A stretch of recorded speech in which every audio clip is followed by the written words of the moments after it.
Parul university के placements का कोई रिप्लेसमेंट नहीं, इसलिए टॉप कंपनीज की फर्स्ट चॉइस। आप तो समझ ही गए होंगे। Join Parul University, Vadodara, Gujarat. Today, we take you behind the ancient, deeply spiritual, and incredibly secretive process of how a new pope is chosen.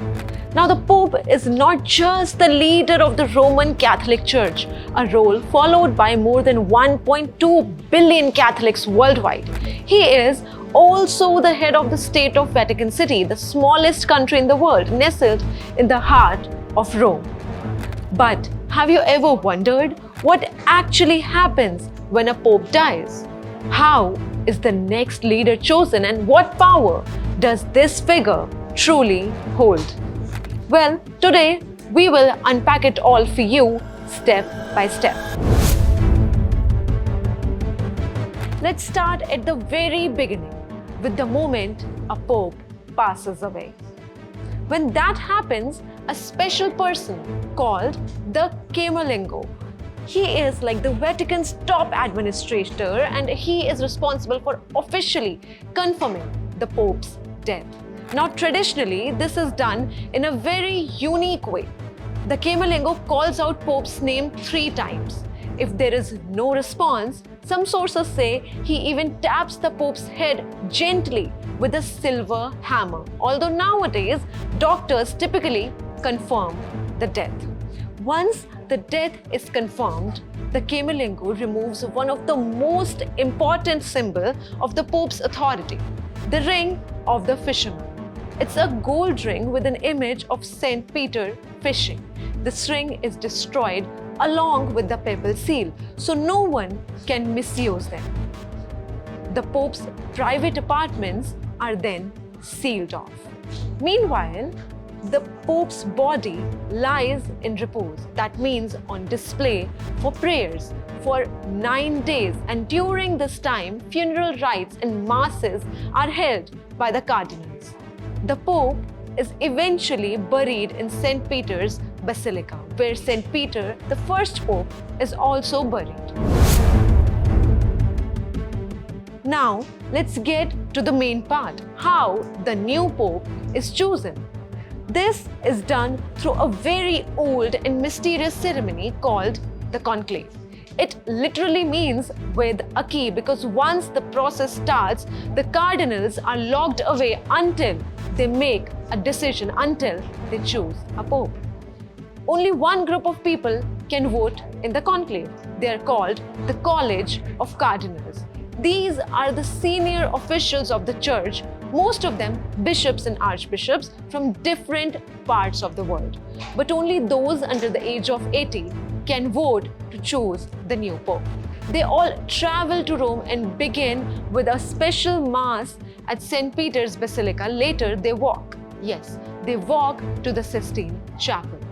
But once they are inside, that is it. No phones, no contact with the outside world, not even secret recordings. The room is checked very thoroughly to prevent any kind of leaks.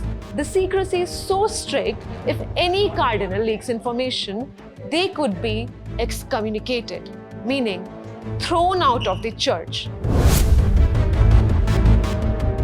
Now here is how the actual voting works, and it is incredibly ceremonial.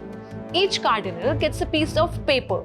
At the top are the words in Latin, Eligo in summum pontificem, which means I elect supreme pontiff. They write the name of the person they think should be the pope, and no, they cannot vote for themselves. Then, one by one, in order of seniority, the cardinals walk to the altar and drop their folded ballot into the chalice. The votes are then counted. To win, a candidate must get a 2/3 majority. That means if there are 120 voters, the winner needs at least 80 votes to be the pope. If nobody gets enough votes, they burn the ballots using a chemical that creates black smoke.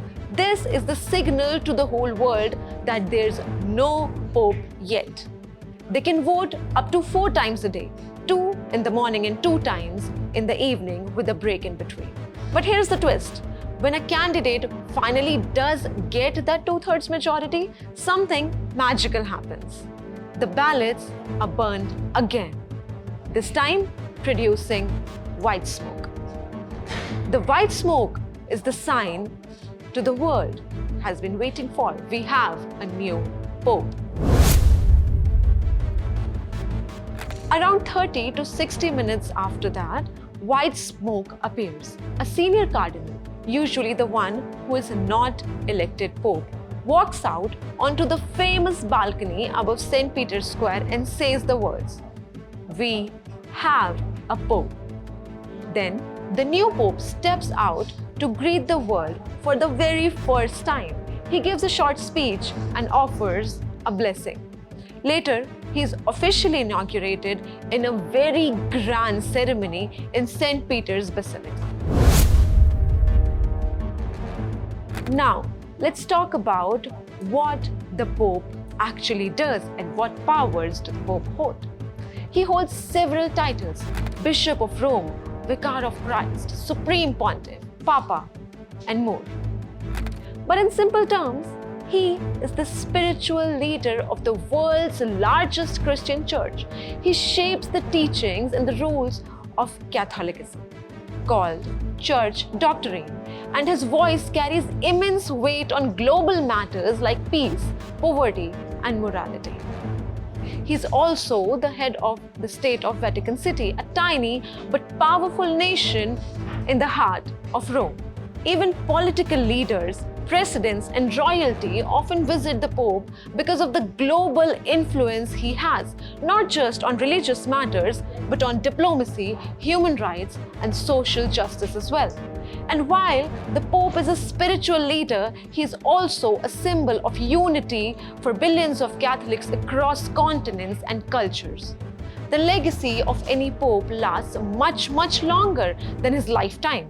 His words, his policies, and even his gestures can shape generations of believers.